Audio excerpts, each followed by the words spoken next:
نحمده ونصلي على رسوله الكريم أما بعد فأعوذ بالله من الشيطان الرجيم بسم الله الرحمن الرحيم لقد كان لكم في رسول الله أسوة حسنة صدق الله العظيم. جناب صدر، معزز اساتذہ کرام اور میرے ہم سفر ساتھیوں، السلام علیکم.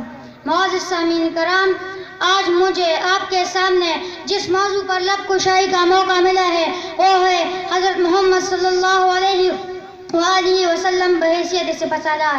جناب صدر، ہمارے پیارے محمد صلی اللہ علیہ وآلہ وسلم کی زندگی پورے عالم کے لیے نمونہ ہے. جس طرح ایک حاکم کے لیے نمونہ ہے، ایک مسلمان قاضی کے لیے نمونہ ہے، اسی طرح آپ صلی اللہ علیہ وآلہ وسلم کی زندگی ایک سپاسالار کے لیے اور فوجی جنرل کے لیے بھی اسوہ حسنہ اور کامل نمونہ ہے. کیونکہ جس طرح آپ صلی اللہ علیہ وآلہ وسلم کے اندر ایک حکومت چلانے کی صلاحیت کی، بالکل اسی طرح آپ صلی اللہ علیہ وآلہ وسلم کے اندر ایک سپاسالار اور فوجی قائد کی طرح شجاعت، تدبر اور شفقت جیسی اعلیٰ صفات موجود تھی. جناب صدر، آپ صلی اللہ علیہ وآلہ وسلم اسلام کے اول سپاسالار کی بحالی دیکھیے کہ غزوہ حنین میں جب دشمنوں نے تیروں کی بارش برسا دی تو بہتوں کے قدم اکھڑ گئے، لیکن آپ صلی اللہ علیہ وآلہ وسلم نے اپنے جانثاروں کے ساتھ پیچھے ہٹنے کے بجائے آگے بڑھتے رہے اور فرماتے رہے کہ انا النبی لا کذب انا ابن عبد المطلب. جناب صدر، کسی سپاسالار کے لیے جنگی چالوں میں مہارت ایک انتہائی ضروری امر ہے. اسلام کے سپاسالار اعظم انہی چالوں سے بخوبی واقف تھے، اسی لیے بذات خود ان مواقع کی نگرانی فرماتے ہیں. جنگ بدر میں جگہ کے انتخاب سے لے کر صفوں کی ترتیب اور لڑنے والے کی نامزدگیوں تک آپ صلی اللہ علیہ وآلہ وسلم کے اپنے ہاتھ میں تھا. جنگ بدر میں مٹھی بھر بے سر و سامان مجاہدوں نے اپنے سے 3 گنا زیادہ بسامان لشکر سے بے مثال فتح حاصل کی.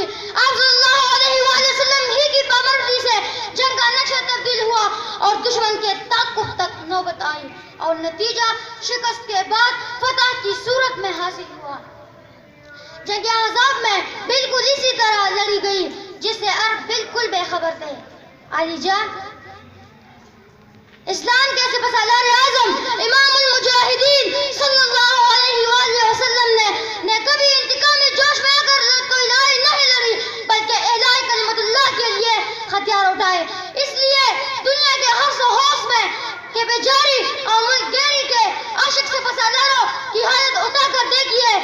تاریخ اس پر شاہد ہے کہ ان ہوش پرست سپاسالاروں نے دشمنوں کے، مخالفوں کے، بوڑھوں، عورتوں اور بچوں کو ہلاک کرنے، مال مویشی کو تباہ کرنے، ملک کے اندر نظریاتش کرنے، زندہ انسانوں کو آگ میں جلانے، قبروں سے ہڈیاں نکال کر پھونکنے اور حاملہ عورتوں کے پیٹ پالنے سے بھی درغ نہیں کیا.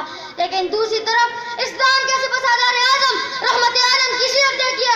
انہوں نے حکمرانی کی آرزو، توسیع ملک کی خواہش، غلبہ، قوت کے اظہار و نمائش، مال و دولت کے حصول اور جوش انتقام کی بنا پر جنگ کرنے سے منع نہیں فرمایا، بلکہ اسے قطعاً حرام کر دیا ہے.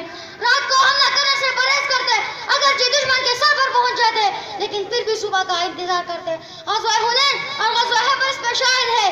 جناب صدر، وقت کی کمی کی وجہ سے میں اپنی تقریر کا اختتام ان الفاظ سے کرتا ہوں کہ نبی کی حیات مقدس کو دیکھو، نبی کی حیات مقدس کو دیکھو، ملے گی سراپا جہاد مسلسل. وفا کی صلابت میں فولاد آہن، وفا کی صلابت میں فولاد آہن، کرم کی لطافت میں رحمت مکمل. والسلام.